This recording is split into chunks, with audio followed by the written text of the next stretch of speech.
Selamat pagi saudara-saudara, sebelum kita memulai membaca Alkitab, mari kita berdoa. Terima kasih Bapa, kami bersyukur pagi ini bisa bangun dengan tubuh yang sehat tanpa kurang apapun. Sebelum kami melakukan aktivitas hari ini, kami rindu untuk membaca Alkitab Tuhan, untuk melandasi hidup kami dengan kebenaran-Mu.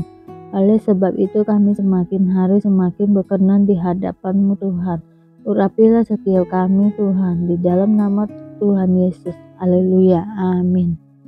Penglihatan pertama, belalang. Inilah yang diperlihatkan Tuhan Allah kepadaku. Tampak Ia membentuk kawanan belalang pada waktu rumput akhir mulai tumbuh, yaitu rumput akhir sesudah yang dipotong bagi raja. Ketika belalang mulai menghabisi tumbuh-tumbuhan di tanah, berkatalah aku, Tuhan Allah, berikanlah kiranya pengampunan. Bagaimanakah Yakub dapat bertahan? Bukankah ia kecil? Maka menyesallah Tuhan karena hal itu. Itu tidak akan terjadi, firman Tuhan. Penglihatan kedua, api. Inilah yang diperlihatkan Tuhan Allah kepadaku. Tampak Tuhan Allah memanggil api untuk melakukan hukuman. Api itu memakan habis samudera raya dan akan memakan habis tanah ladang. Lalu aku berkata, Tuhan Allah, hentikanlah kiranya. Bagaimanakah Yakub dapat bertahan? Bukankah ia kecil? Maka menyesallah Tuhan karena hal itu. Ini pun tidak akan terjadi, firman Tuhan Allah. Penglihatan ketiga, tali sifat. Inilah yang diperlihatkannya kepadaku. Tampak Tuhan berdiri dekat sebuah tembok yang tegak lurus dan di tangannya ada tali sifat. Lalu berfirmanlah Tuhan kepadaku, apakah yang kau lihat, Amos? Lalu jawabku, tali sifat. Berfirmanlah Tuhan, sesungguhnya aku akan menaruh tali sifat di tengah-tengah umatku Israel. Aku tidak akan memaafkannya lagi. Bukit-bukit pengorbanan daripada Ishak akan dilincin, tandaskan, dan tempat-tempat kudus Israel akan diruntuhkan. Dan aku akan bangkit melawan keluarga Yerobeam dengan pedang. Amos diusir. Lalu Amazia, imam di Betel, menyuruh orang menghadap Yerobeam, raja Israel dengan pesan, Amos telah mengadakan persepakatan melawan tuanku di tengah-tengah kaum Israel. Negeri ini tidak dapat lagi menahan segala perkataannya. Sebab beginilah dikatakan Amos, Yerobeam akan mati terbunuh oleh pedang, dan Israel pasti pergi dari tanahnya sebagai orang buangan. Lalu berkatalah Amazia kepada Amos, lihat, pergilah, enyalah ke tanah Yehuda, carilah makananmu di sana dan bernubuatlah di sana. Tetapi jangan lagi bernubuat di Betel, sebab inilah tempat kudus raja, inilah bait suci kerajaan. Jawab Amos kepada Amazia, aku ini bukan nabi dan aku ini tidak termasuk golongan nabi, melainkan aku ini seorang peternak dan pemungut buah arah hutan. Tetapi Tuhan mengambil aku dari pekerjaan mengiring kambing domba, dan Tuhan berfirman kepadaku, pergilah, bernubuat terhadap umatku Israel. Maka sekarang dengarlah firman Tuhan. Engkau berkata, janganlah bernubuat menentang Israel, dan janganlah ucapkan perkataan menentang keturunan Ishak. Sebab itu, beginilah firman Tuhan, istrimu akan bersundal di kota, dan anak-anakmu laki-laki dan perempuan akan tewas oleh pedang, tanahmu akan dibagi-bagikan dengan memakai tali pengukur. Engkau sendiri akan mati di tanah yang najis, dan Israel pasti pergi dari tanahnya sebagai orang buangan. Penglihatan keempat, bakul dengan buah-buahan. Inilah yang diperlihatkan Tuhan Allah kepadaku. Tampak sebuah bakul berisi buah-buahan musim kemarau. Lalu berfirmanlah dia, apakah yang kau lihat, Amos? Jawabku, sebuah bakul berisi buah-buahan musim kemarau. Berfirmanlah Tuhan kepadaku, kesudahan telah datang bagi umatku Israel. Aku tidak akan memaafkannya lagi. Nyanyi-nyanyian di tempat suci akan menjadi ratapan pada hari itu. Demikianlah firman Tuhan Allah.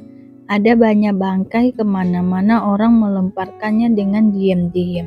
Peringatan terhadap orang yang mengisap sesamanya. Dengarlah ini, kamu yang menginjak-injak orang miskin dan yang membinasakan orang sengsara di negeri ini. Dan berpikir, bilakah bulan baru berlalu, supaya kita boleh menjual gandum, dan bilakah hari Sabat berlalu, supaya kita boleh menawarkan terigu dengan mengecilkan eva, membesarkan sikal, berbuat curang dengan neraca palsu, supaya kita membeli orang lemah karena uang, dan orang yang miskin karena sepasang kasut, dan menjual terigu rosokan. Tuhan telah bersumpah demi kebanggaan Yakub, bahwasannya aku tidak akan melupakan untuk seterusnya segala perbuatan mereka. Tidakkah akan gemetar bumi karena hal itu, sehingga setiap penduduknya berkabung? Tidakkah itu seluruhnya akan naik seperti sungai Nil, diombang-ambingkan dan surut seperti sungai Mesir, gerhana matahari dan ratapan.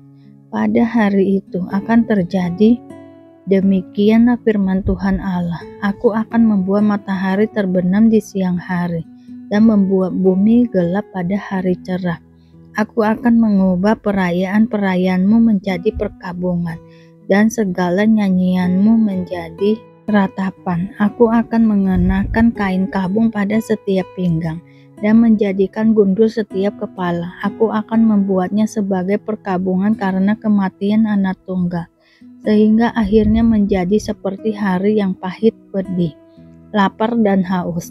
Sesungguhnya waktu akan datang, demikianlah firman Tuhan Allah, aku akan mengirimkan kelaparan ke negeri ini, bukan kelaparan akan makanan dan bukan kehausan akan air, melainkan akan mendengarkan firman Tuhan. Mereka akan mengembara dari laut ke laut dan menjelajah dari utara ke timur untuk mencari firman Tuhan tetapi tidak mendapatnya. Pada hari itu, aku rebah lesu anak-anak darah yang cantik dan anak-anak terwana karena haus. Mereka yang bersumpah demi Asima Dewi Samaria, dan yang berkata, demi Allahmu yang hidup, hai Dan, serta demi dewa kekasihmu yang hidup, hai Berseba. Mereka itu akan rebah dan tidak akan bangkit-bangkit lagi. Penglihatan kelima, Tuhan dekat mezbah. Kulihat Tuhan berdiri dekat mezbah, dan ia berfirman, pukullah hulu tiang dengan keras, sehingga ambang-ambang bergoncang, dan runtuhkanlah itu ke atas kepala semua orang, dan sisa-sisa mereka akan kubunuh dengan pedang. Tidak seorang pun dari mereka akan dapat meluputkan diri, sekalipun mereka menembus sampai ke dunia orang mati. Tanganku akan mengambil mereka dari sana, sekalipun mereka naik ke langit, aku akan menurunkan mereka dari sana. Sekalipun mereka bersembunyi di puncak gunung Karmel, aku akan mengusut dan mengambil mereka dari sana. Sekalipun mereka menyembunyikan diri terhadap mataku di dasar laut, aku akan memerintahkan ular untuk memanggut mereka di sana.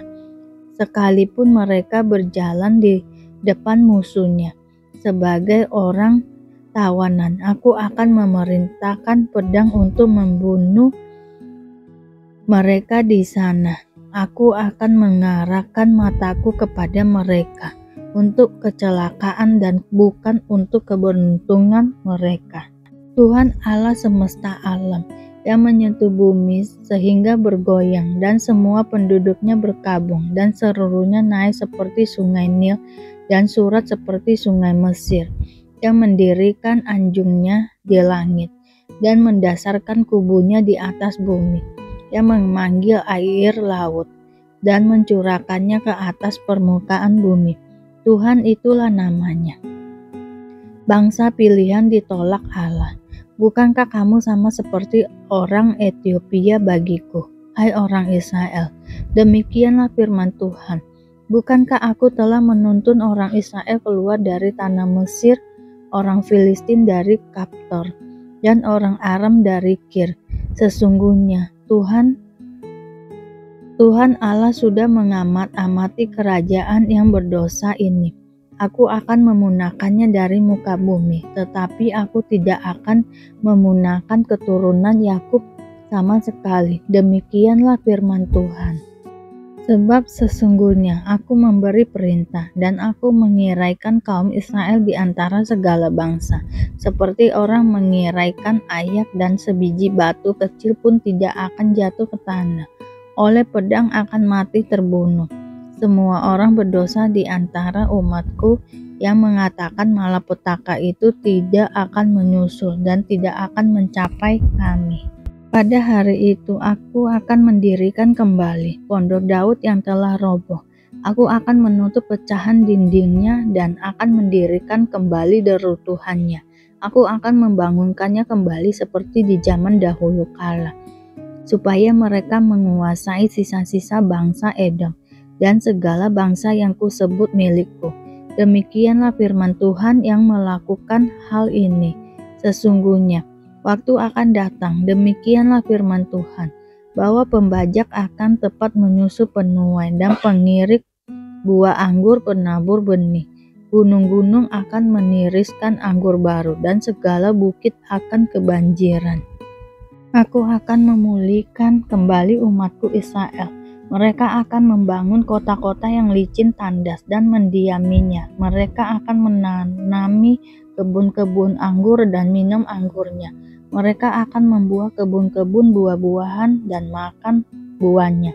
Maka aku akan menanam mereka di tanah mereka, dan mereka tidak akan dicabut lagi dari tanah yang telah kuberikan kepada mereka. Firman Tuhan Allahmu.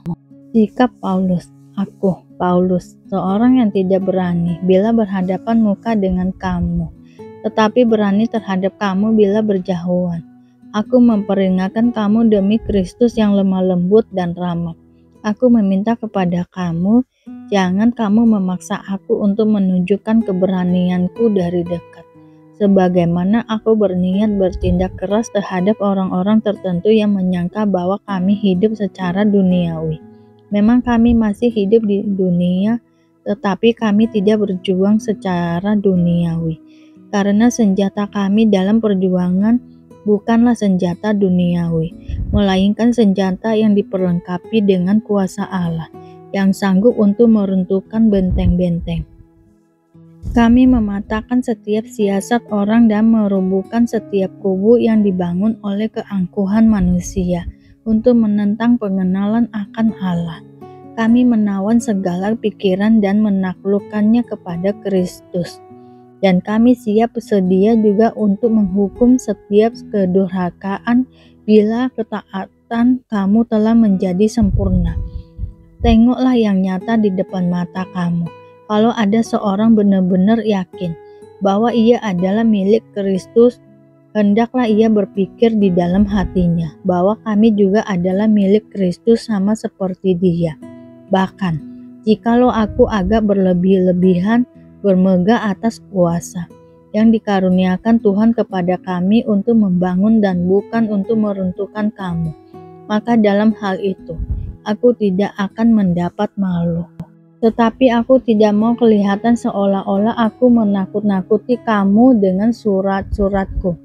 Sebab, kata orang, surat-suratnya memang tegas dan keras, tetapi bila berhadapan muka sikapnya lemah dan perkataan-perkataannya tidak berarti. Tetapi hendaklah orang-orang yang berkata demikian menginsafi bahwa tindakan kami bila berhadapan muka sama seperti perkataan kami dalam surat-surat kami bila tidak berhadapan muka. Pendapat Paulus tentang dirinya. Memang kami tidak berani mengolongkan diri kepada atau membandingkan diri dengan orang-orang tertentu yang memujikan diri sendiri. Mereka mengukur dirinya dengan ukuran mereka sendiri dan membandingkan dirinya dengan diri mereka sendiri. Alangkah bodohnya mereka. Sebaliknya, kami tidak mau bermegah melampaui batas, melainkan tetap di dalam batas-batas daerah kerja yang dipatok Allah bagi kami, yang meluas sampai kepada kamu juga. Sebab dalam memberitakan Injil Kristus kami telah sampai kepada kamu, sehingga kami tidak melewati batas daerah kerja kami, seolah-olah kami belum sampai kepada kamu. Kami tidak bermegah atas pekerjaan yang dilakukan oleh orang lain di daerah kerja yang tidak dipatok untuk kami. Tetapi kami berharap bahwa apabila imammu makin bertumbuh, kami akan mendapat penghormatan lebih besar lagi di antara kamu, jika dibandingkan dengan daerah kerja yang dipatok untuk kami. Iya, kami hidup, supaya kami dapat memberitakan Injil di daerah-daerah yang lebih jauh daripada daerah kamu, dan tidak bermegah atas hasil-hasil yang dicapai oleh lain di daerah kerja yang dipatok untuk mereka. Tetapi, barang siapa bermegah, hendaklah ia bermegah di dalam Tuhan. Sebab bukan orang yang memuji diri yang tahan uji, melainkan orang yang dipuji Tuhan. Terima kasih Bapak untuk hari ini, sehingga kami dapat membaca Alkitab-Mu Tuhan. Mari doa Bapa kami. Bapa kami yang di surga, dikuduskanlah nama-Mu, datanglah kerajaan-Mu, jadilah kehendak-Mu di bumi seperti di surga. Berikanlah kami pada hari ini makanan kami yang secukupnya, dan ampunilah kami akan kesalahan kami, seperti kami juga mengampuni orang yang bersalah kepada kami. Dan janganlah membawa kami ke dalam pencobaan, tetapi lepaskanlah kami daripada yang jahat, karena Engkaulah yang mempunyai kerajaan dan kuasa dan kemuliaan sampai selama-lamanya. Terima kasih Bapa. Kami selalu bersyukur atas apapun Tuhan berikan hidup kami. Engkau tidak pernah meninggalkan kami ya Bapa. Hidup kami akan senantiasa berkecukupan di dalam-Mu. Di dalam nama Tuhan Yesus kami berdoa dan mengucap syukur. Amin, amin, amin. Tuhan Yesus memberkati.